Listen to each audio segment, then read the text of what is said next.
আসসালামু আলাইকুম প্রিয় কুয়েত প্রবাসী ভাই বোন, সবাইকে স্বাগত জানাই যারা এই ভিডিওতে যুক্ত হয়েছেন কুয়েতের বিভিন্ন স্থান থেকে। নিজে জানুন, অন্যকে জানাতে ভিডিওটি শেয়ার করবেন। এখন শীতকাল, শীতের সময় আমরা নানান উপকরণ ব্যবহার করে গরম হওয়ার চেষ্টা করি। স্বাস্থ্য মন্ত্রণালয় থেকে প্রবাসী এবং নাগরিকদের এই সকল ব্যাপার নিয়ে সতর্কতামূলক বিজ্ঞপ্তি প্রকাশ করেছে। গতকাল একজন কুয়েতি নারীর মৃত্যু হয়েছে এবং তার হাজব্যান্ড আইসিইউতে রয়েছে। তারা রাতে কয়লা জ্বালিয়ে খেমার মধ্যে শুয়েছিলেন। সকালবেলা একজনের মৃত্যু হয় এবং একজনকে উদ্ধার করে নিরাপত্তা বাহিনী আইসিইউতে রাখে। গত বছর বেশ কয়েকজন প্রবাসী এবং নাগরিকেরও একইভাবে মৃত্যু হয়েছিল। আপনারা আমাদের সাথে যুক্ত থাকলে অবগত রয়েছেন যে কিছুদিন আগে একজন বাংলাদেশি, যিনি নতুন এসেছিলেন কুয়েতে, ভগ্নিপতি মানে বোনের জামাইকে দেখতে মরুভূমিতে এসেছিলেন, হিটার জ্বালিয়ে রাতে ঘুমিয়েছিলেন, তাদের দুইজনের মৃত্যু হয়েছিল, যেটি স্বাস্থ্য মন্ত্রণালয়ের রিপোর্ট অনুযায়ী।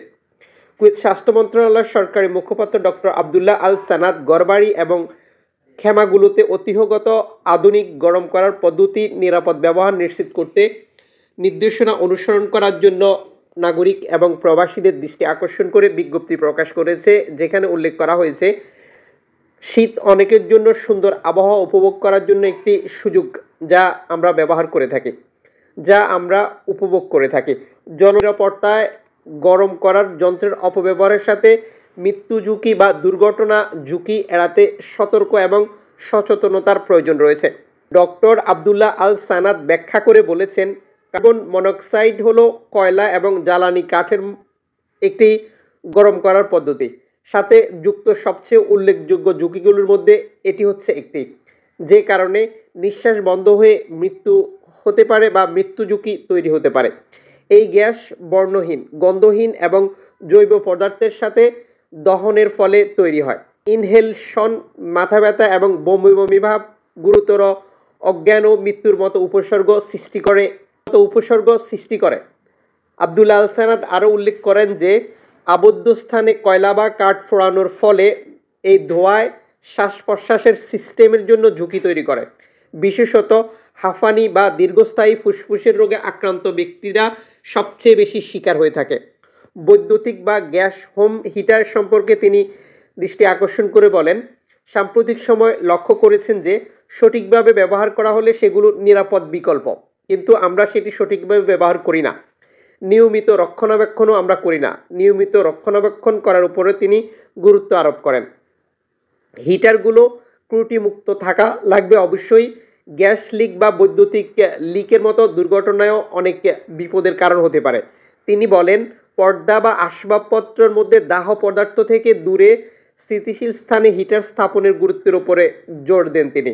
মানে হিটার এমন স্থানে বসাতে হবে যা থেকে কাপড় বা আরও যেটি আগুন লাগার মতো পরিস্থিতি তৈরি না হয়, অথবা সেটা থেকে যেন নিরাপদ থাকে, যা এড়িয়ে চলার জন্য তিনি পরামর্শ দিয়েছেন। আবদুল্লাহ আল সানাদ আগুন প্রতিরোধের জন্য বৈদ্যুতিক তারের অবস্থা পর্যবেক্ষণ করার প্রয়োজনীয়তার উপরও জোর দিয়েছেন। গ্যাস হিটারগুলোর জন্য তিনি দহন গ্যাসের জমাট এড়াতে নিয়মিত বায়ু চলাচলের কক্ষের পরামর্শ দেন। তিনি যোগ করেছেন, যদিও এই পদক্ষেপগুলো সহজ মনে হতে পারে, তবে নিরাপত্তা বজায় রাখা এবং ঝুঁকি প্রতিরোধের জন্য এগুলো করতেই হবে। স্বাস্থ্য মন্ত্রণালয়ের মুখপাত্র সকলের জন্য একটি স্বাস্থ্যকর শীত মৌসুমের জন্য তার শুভেচ্ছা ব্যক্ত করেন এবং সবাইকে নিজের সেফটি সুরক্ষা নিশ্চিত করারও পরামর্শ দেন। আশা করি আপনারা এই ইনফরমেশনগুলো বুঝেছেন এবং অবশ্যই নিজে নিরাপত্তা নিশ্চিত করবেন। সকলের দৃষ্টি আকর্ষণ করছি, এই তথ্যগুলো নিজে জানুন এবং অন্যকে জানান। ইন্না লিল্লাহি ওয়া ইন্না ইলাইহি রাজিউন। 4 জন বাংলাদেশির মর্মান্তিক মৃত্যু হয়েছে সৌদি আরবের রিয়াদে। কাজ শেষে রাস্তা পার হতে গিয়ে এক সড়ক দুর্ঘটনায় এই 4 জন বাংলাদেশির স্পটে মৃত্যু হয়। 2 জনের বাড়ি টাঙ্গাইল, 2 জনের বাড়ি ময়মনসিংহে। আমরা তাদের বিদাহী আত্মার মাগফিরাত কামনা করছি। উপার্জনক্ষম ব্যক্তিদেরকে যে পরিবারগুলো হারিয়েছে সেই পরিবারের জন্য আমাদের পক্ষ থেকে সমবেদনা এবং আল্লাহর কাছে প্রার্থনা, আল্লাহ যেন তাদেরকে ধৈর্য ধারণ করার তৌফিক দান করেন। সকল ভিডিওর সাথে যে পিকচারটি দেখতে পাচ্ছেন, নাম আব্দুল আলী, বাবার নাম জোয়াব আলী। হাসাবিয়াতে থাকতেন যিনি খাদিম ভিসা, যেটা 20 নম্বর আর্টিকেল ফ্রি ভিসা নামক ভিসা, ডেইলি হাজিরা বা ঘন্টার চুক্তিতে বাইরে কাজ করতেন। গত 15 দিন থেকে পরিবারের সাথে তার যোগাযোগ নেই। উপার্জনক্ষম একটি ব্যক্তিকে হারিয়ে পরিবারটি দিশেহারা। এই রেমিটেন্স যোদ্ধার বাংলাদেশের বাড়ি সিলেট মৌলভীবাজার। তার পরিবারের সদস্যরা তাকে খুঁজে পাচ্ছেন না এবং তাদের নিকটাত্মীয় বা পরিচিত কোনো ব্যক্তিও নেই কুয়েতে। এই ব্যক্তি কোথায় আছেন? কুয়েতের হাসপাতাল, থানা, গুরুত্বপূর্ণ বিভিন্ন সেক্টরে রেকর্ড সংখ্যক প্রবাসী কাজ করেন।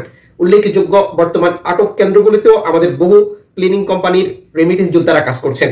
তাকে যদি কেউ দেখে থাকেন অবশ্যই আমাদের ইনবক্সে বা মেসেজে লিখে জানাতে পারেন। এই ব্যক্তিটির সর্বশেষ অবস্থান জানতে পারলে পরিবারটির অসহায় অবস্থা কিছুটা ফিরে আসবে, তারা অবগত হতে পারবে তার কি হয়েছে, কেন তিনি 15 দিন থেকে যোগাযোগ করছেন না। ভিডিওর সাথে যে পিকচারটি দেখতে পাচ্ছেন, একজন তরুণ রেমিটেন্স যোদ্ধা, নাম মঈন, পিতা গিয়াসউদ্দিন, গ্রাম কমলপুর, পোস্ট আনন্দপুর, জগন্নাথপুর উপজেলা, সদর উপজেলা, থানা কোতোয়ালি, জেলা কুমিল্লা, যেটা বাংলাদেশ। কাজ করতেন যেটা তথ্য অনুযায়ী সালমিয়া এরিয়াতে কোন রেস্টুরেন্টে কাজ করতেন তথ্য অনুযায়ী। 17/12/2024, আজ 24/12/2024, মানে সপ্তাহ ধরে তার কোনো খবর পাওয়া যাচ্ছে না। তার খোঁজে দিশেহারা তার বাবা মা।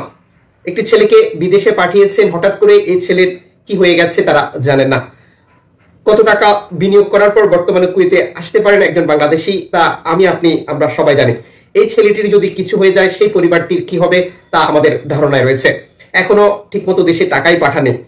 আমাদের